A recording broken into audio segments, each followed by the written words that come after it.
Good morning. Welcome to the Joey Only Show. Look what the sunlight's doing right now to my camera. It's making a weird bunch of lines and striations. I got Cat running around right now, playing with the dog. It's very cute in here. There's only one thing I want to talk about today, though, everybody. There's only one topic. I know we got a big storm coming this weekend. I know all hell is going to break loose. It'll be winter here in Wells very soon. It'll be very winter-like in this town very soon. But the Fall Classic's going on, and what I saw last night absolutely blew my mind. There's nothing else I want to talk about this morning than the Toronto Blue Jays going to the World Series and my reaction about it.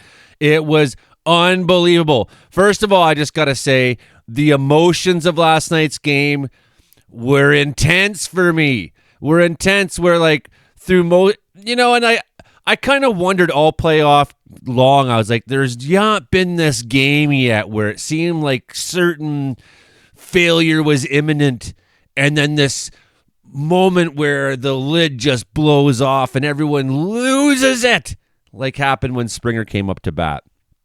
That moment was incredible. I couldn't even believe I seen it. I couldn't believe it happened. I was just stunned at first, and then I freaked out, and then I literally had tears in my eyes till about half an hour after the game ended, where like after Springer hit the home run, I just sat on the couch and I was like, now for a lot of you don't know, I'm a huge baseball fan. I've always been a huge baseball fan. Some of you might know this. Some of you might have seen me play baseball at a tournament or something like that. I'm a fucking good baseball player. I'm 46 years old now. I'm not quite the athlete I once was, but I played rep ball. I was a pitcher. I was a second baseman in softball, fast pitch. I played outfield a fair bit, more than infield, I confess, although I did play shortstop a little bit in softball. I never read the ball off the bat well on the pole. So right-handed batters hit the ball at me at shortstop and I'd be like, holy, that's fast coming at me. Like, whereas second base, for some reason, you got to push the ball the opposite field a little bit to hit second base. And for some reason, I could read that off the bat a lot better. And I played a good tournament with Benson's team there this summer. Felt great. And I was one of the better players in the team, if not the best. I don't know. There was a couple guys that were very good, very contributing, very good defensively, very good hitting-wise. Some people were better hitters than me. I was probably better defensively than other people were on the team. One of those things. So I'm a big baseball fan. I grew up in Ontario, 3 hours from Toronto. I grew up playing rep ball. I grew up going to baseball games. I've gone to Blue Jay games. I've seen many of the great Blue Jay players myself, although I've not been able to go to a game since 2008. The last time I went to a Blue Jay game. No, seven. Roy Halladay pitching. Anyways, let's get back to the emotions of the game. Just the moment. The unbelievable explosion of the crowd. And, and I just got to say, I was wrong about George Springer. I was wrong, man. And I'll eat this one and I'll own it. That George, last season, I was wrong about the Blue Jays in general, like big time wrong. Because I watched last offseason, I watched them strike out on the best free agents again, and then they filled the gaps with choices that I was right. I mean, Anthony Santander was not going to solve this team's problems, and the fact that he's not even on the roster anymore, I don't know why he was even playing in the playoffs. He wasn't good. Oh, he had some long at-bats. Sure, that's great. But he wasn't really a contributing player. He wasn't going to be. I don't know.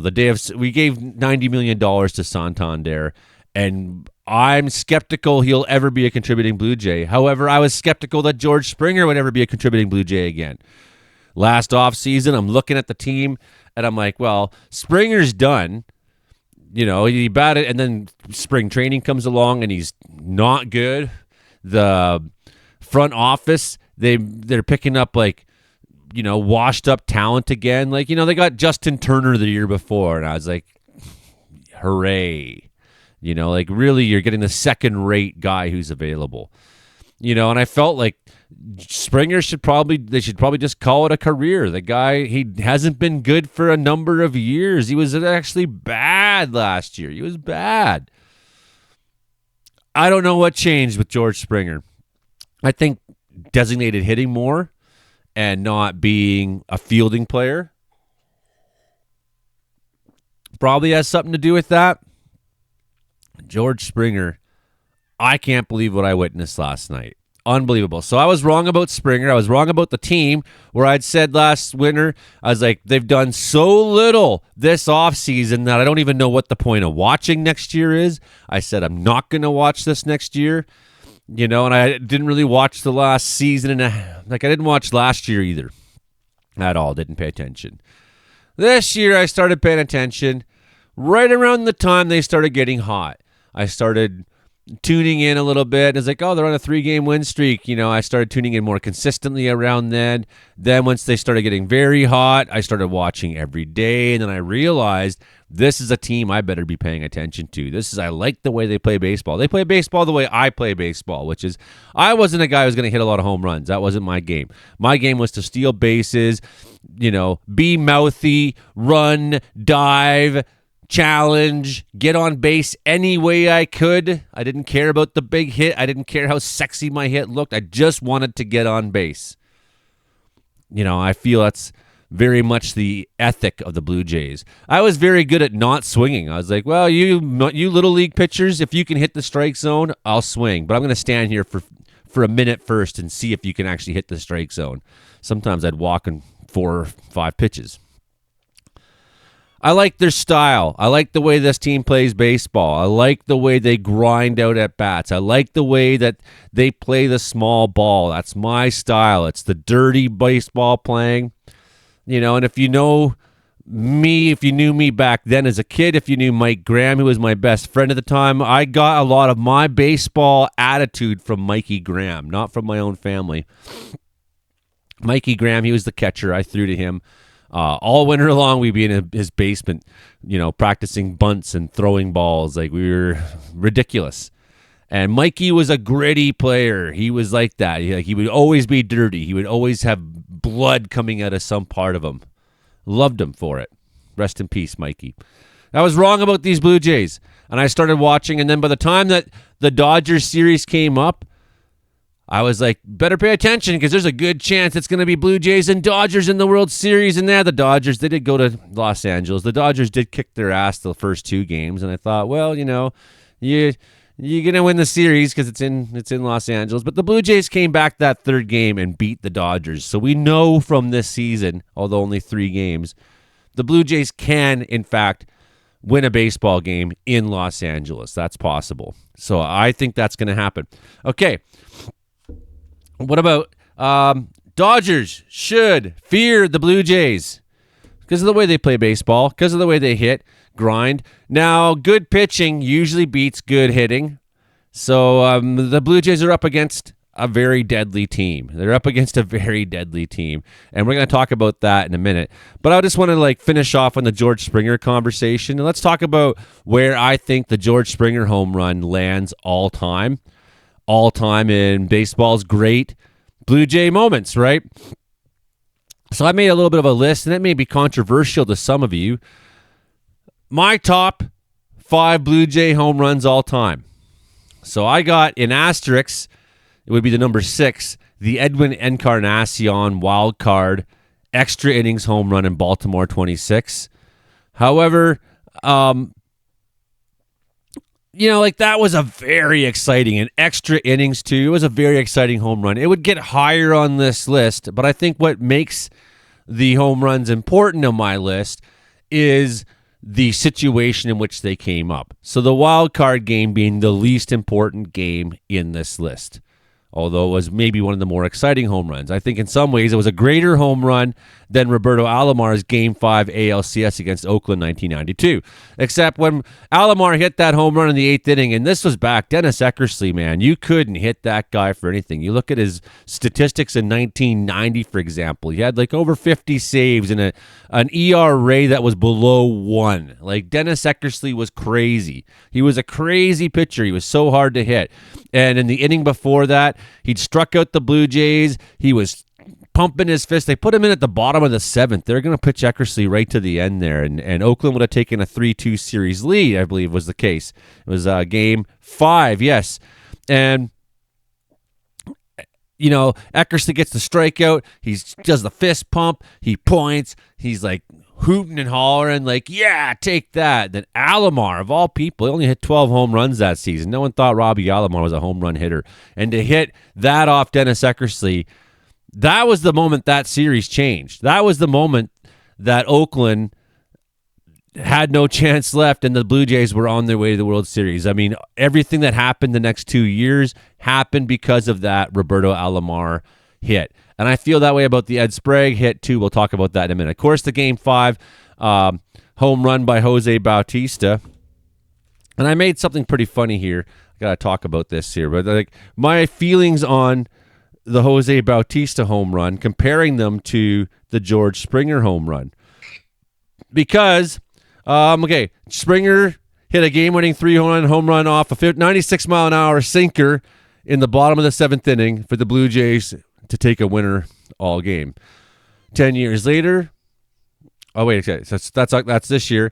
10 years ago, Bautista's game-winning 3-run home run off a 97-mile-an-hour sinker in the bottom of the 7th inning. It was almost the same pitch. It was almost the same swing. Couple thoughts on that, though. It was almost deja vu. Same pitch, same swing. One major difference, though, is that by the time we hit Game 5 against Texas, I hated every one of their players on that roster, like, vociferously. I hated Texas fans. They were so arrogant. When they were up 2-0 on the Blue Jays, the Texas fans were bastards about it. Just rude bastards. It felt so good to beat them. I don't have that hate against Seattle that I had against that Texas team, which is, makes that Bautista home run so extra epic, was the fact that it came against a team we hated by that point. We hated it. It felt so good. They're such bastards. So, the difference is I could have cheered for Seattle. If Seattle was going to play the Dodgers tomorrow, Friday, I'd be on Seattle's side. I'd be like, well, we got beat out by Seattle, but, the Dodgers have to go down. The dynasty team must be defeated. So even when fans were cheering at Springer getting beaned, the Seattle fans, I didn't hate them for it. I was like, oh, you took a baseball in the knee. I mean, it hurts. It was bad, but I mean, it's to me that it was stupid that they cheer. But I felt like Schneider was trying to deflect away from his own bad decision in putting in his left-handed reliever that gave up the game-winning home run. Grant's no, I guess it wasn't a game-winning home run, but he allowed the runs that crossed were his. Anyways, so I didn't hate Texas. I didn't hate them like I hated Texas fans. Texas fans are fucking animals, I said here, and so are Yankees fans. Beating them felt good. I hope it hurts them. I hope Rougned Odor is still in therapy. Screw him. I hope Aaron Judge is crushed.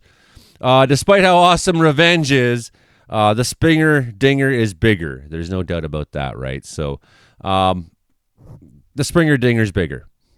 And that's why I put Springer at number 3 all time, Game 7 ALCS versus Seattle. I mean, that is a major moment, man. I mean, it's hard to top that. Now, this is controversial because you could swap these two, and you could swap any of these top 4, and I wouldn't necessarily argue too much, although I would argue a lot if you try to take Joe Carter off number 1. I think this Ed Sprague, as I said here, his pinch hit home run is often overlooked. It was Game 2. The Blue Jays got destroyed in Game 1. Tom Glavine just tore them apart. Game 2, I believe that was the John Smoltz start, if I'm not mistaken. The Jays had nothing. It was like 4-2 or something like that, or 4-3. Going into late innings. The final score was 5-4, if I'm not correct.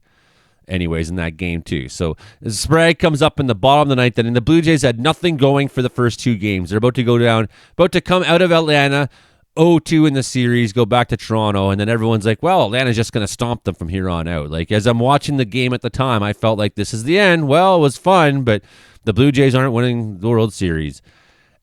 Sprague pinch hit, and it's like we had, what's his name there? Derek Wells on, I think his last name was Wells, on first base there. Derek Bell on first base.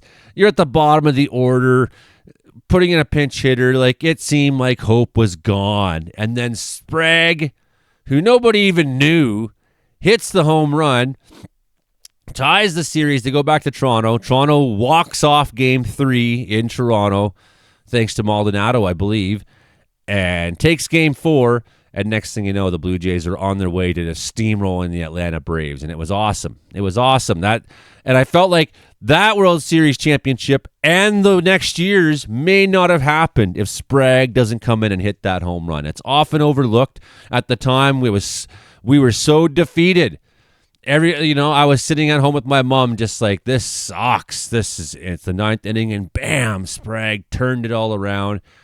It's an absolutely huge moment in Blue Jays history. It deserves to be higher.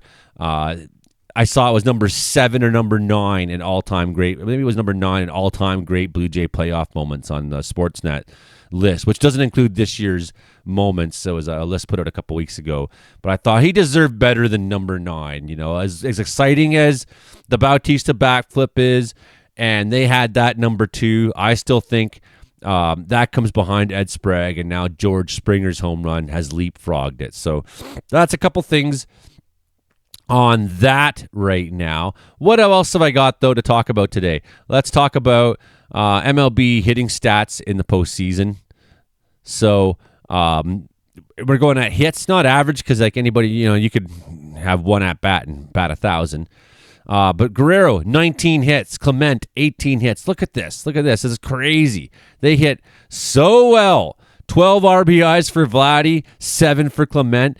I mean, this is amazing. When you look at the comparison of statistics between Blue Jay players and what they've achieved in the postseason and Los Angeles Dodgers players, you'd have to look at that and be like, wow, Blue Jay players have really hit the ball.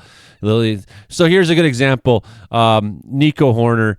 He had 31 at-bats. He's on the top of the list at 420 average. So that's why I only care about how many hits. But still, he did 13 hits in just 8 games. Horner was awesome. Judge, 13 hits. He batted 500, man. Judge batted 500, but he only hit 1 home run, had 7 RBIs. You know something? There's not any Dodgers on here yet. Nathan Lucas. So now we're like 3 down. We got another Blue Jay here. 13 hits for Lucas. Now finally we're getting to Mookie Betts at number 5. No, not number 5. Number 8. Yeah, he's tied at 8th with Dalton Varsho, 12. Right? Now you start seeing Hernandez, Teoscar Hernandez, George Springer's got 11. Now you're starting to see Los Angeles Dodgers players. Tommy Edman, I love him. He's on my show game. He's on my Blue Jay team. I got him before he got sent to Los Angeles in my game. Addison Barger 10. But that's just what I'm saying is like Dodgers hitting has not been spectacular this postseason. It's been their pitching that's really got the job done. It's really been their pitching that's got the job done. When you look at Blue Jays hitting stats, you look at who was the best in the postseason this year, who had the most hits. Blue Jay players have, on average, hit better than Dodgers players have. Home run-wise, you don't even see Ohtani's name on hits or average, because look, Ohtani's average was only 220. Sure, he hit 5 home runs. Sure, he hit 3 in one game and struck out 10 batters. It may be one of the greatest performances ever seen. Nonetheless, as you look at the home run counts here, there's only one Dodger on this list until you get down to Edman. To Edman, who's not a home run hitter. You look at the Blue Jays, we got Guerrero on here. We got Springer's on here with 4. So we got, like, the Blue Jays have put some power out. Kirk's got 3. We got a bunch of Seattle players again. Kind of gives you the idea. Who has been the more productive?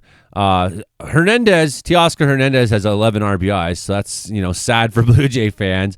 But again, you look at like the top, Hernandez and Ohtani are up there in the RBI list, so they do have that.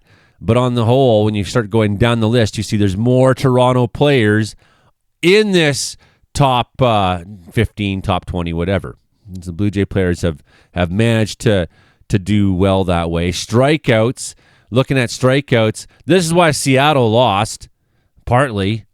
3 of their players in the top strikeouts. Ohtani's up there, 17 strikeouts. Raleigh, so 4 of the top 5 strikeouts. Do you see any Blue Jays on here? Not till you get down to Dalton Varsho with 12, right? So that's like why the Blue Jays winning and why was Seattle losing. Very, very simple. And even when you look at the Dodgers' regular season stats, hitting-wise, like they weren't crazy. You know, we do have Ohtani with 55 home runs. Like, that's crazy. Yeah, batted .282, .392 on-base percentage, 100 RBIs. That's crazy. But then you start going on down the list. And remember, the Blue Jays had 4 guys hit 20 home runs. I mean, this is good. You got Smith and Freeman, Betts, Pages, Teoscar Hernandez, all with more than 20 home runs. You know, they got some power, but again, like their RBI totals, Freddie's got 90 and on down. They're not a whole lot different than the Blue Jays RBI totals. They didn't. In fact, the Blue Jays hit better this year, and they had better offensive numbers. I think on the whole, team batting average, strikeout rates, and things like that. So I think like the pitching, as well. Sure, we got some really good pitchers. In fact, that's clearly the strength of the Dodgers. But then again, for all that effort, Kershaw was pretty good. He went 11-2. I'm like actually surprised by that. Yamamoto was very good. Sure, Dustin May, okay. We've beaten him before in a playoff game. Tyler Glasnow, yeah, pretty good. 3.19 ERA, 2.82 for Emmett Sheehan, 2.87 for Ohtani. That's going to be the big thing. But the Blue Jays, they can hit. They can hit. So this is the big challenge is we got to get past the Dodgers pitching dominance. We got to get out of this problem. Consecutive games in which the Dodgers have allowed no more than 1 run. 5. They just stomped Milwaukee, who couldn't get anything going. 56 hits allowed by Dodgers pitching in October is the second fewest by any team through its first 10 games, except for the Yankees in 2017. Why is this jumping around? 118 batting average. The Brewers only batted 118.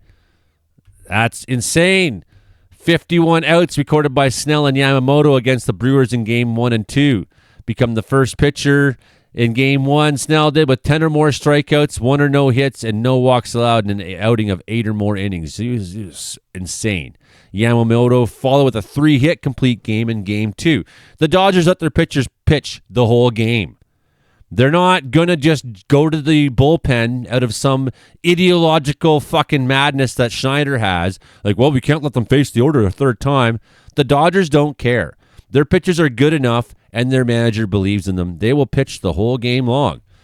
So, like, you got to beat their starters. You got to beat them. You got to beat them. That's for 20 years, no team has thrown more innings, their starting pitchers, than Snell and Yamamoto did.